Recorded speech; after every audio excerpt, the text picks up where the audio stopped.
What's up, guys? We're here at AMC Town Square with Chasing Cinema. This is James Shoe.com, and we are here to find out if John Cena can carry a film.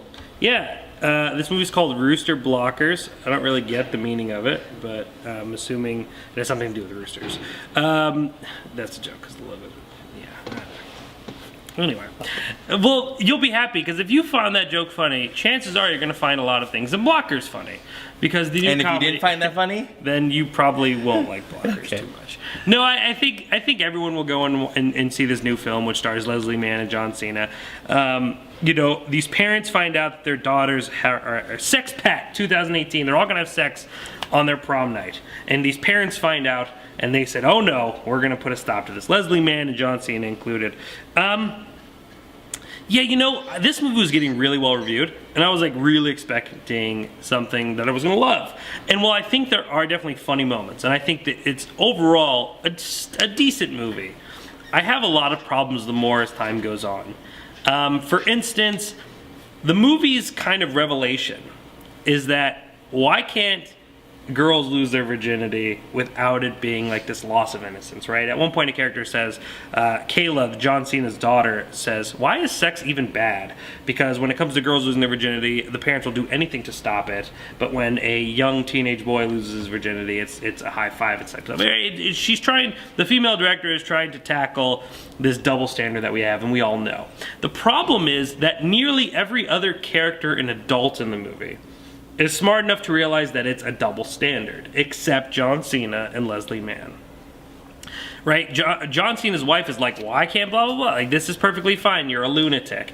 Even a character whose name is, who plays the main character and his name is preceding me right now, is like treated as the moron of the three, the trio. He's the dumb one. He's always doing stupid things. But he even says, I'm not going to ruin my daughter's fun night, and why can't my daughter go have sex and have fun? And all of these characters are pointing out the obvious message, yet John Cena and Leslie Mann are just too dull-minded to kind of figure that out. And I found that kind of to be a bummer. I mean, a movie that's trying to be super progressive, you know, and like everyone else gets it, why are these two characters getting it? And it's usually the opposite, you know. Do you think John Cena can carry a film? I think John Cena can carry a film once he breaks out of this mold. Like Melissa McCarthy, I think we were just talking about her actually. You know, he's falling into the mold where he plays these very nerdy, obnoxious guys who the joke is that he's a big, muscular guy. Mm-hmm. For instance, why I said the joke earlier, what you would like if Blockers is because one of the main jokes in Blockers is that John Cena is a big guy, and guess what? He cries. So he's a big, tough guy, and he can't cry. So again, a movie this progressive and, you know, like hopefully, like, you know, just forward thinking. You would think that's a bit childish to kind of get there. There's plenty of typical, you know, raunchy comedy stereotypes. There's a vomit scene, there's a drug scene, there's a butt chugging scene, there's a shot of a man's privates, all the stuff you get in all these raunchy comedies you get nowadays. But I do think there is a heart to this, including it being Leslie Mann, where you pays off. I think Leslie Mann is great. I think she manages to be funny and really heartfelt. John Cena, I think, is good at times, but I just think his character is annoying, and they always choose him to play this kind of. He played this very similar role in Trainwreck. He didn't in Sisters, but they went the complete opposite with Sisters, where it was over the top, unbelievable. So once John Cena just takes on a role and plays a normal dude, I think he has a shot. You think he'll be big? Can be as big as Rock or bigger? You know, I don't.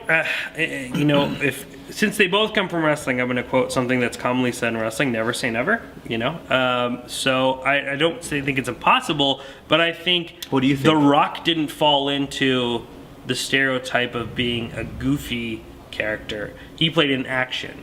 And eventually that paid off because he was able to learn how to act and eventually be in the blockbusters that people thought were fun. And then he was able to move on and take on the dramatic stuff.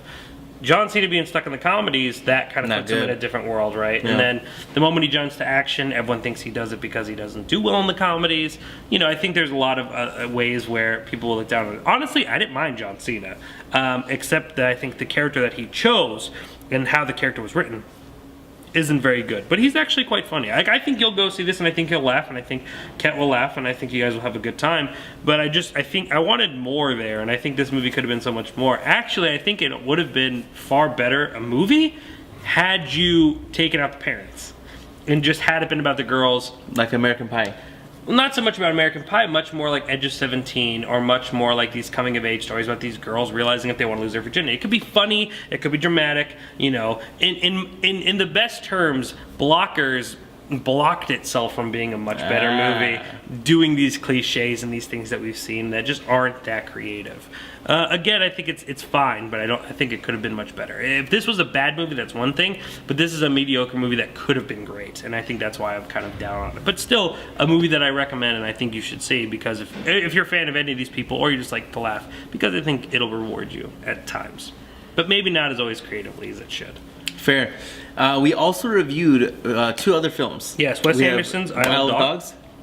Yep. Yeah. And Emily Blunt, John Krasinski's Quiet Place. Yes, so you can check out those also on... all very different. All extremely different. Extremely different. But all, not saying what my opinions are, all pretty well reviewed right now. So it's a good week to go to the movies. You check out all 3 reviews, see which ones I think you should go see. This one I would think you should go see if you really want to. I don't think it's one that I'd say you have to run out and see, but I think most people going in will be satisfied. What do you think you can do better this week? Blockers or A Quiet Place? I don't know.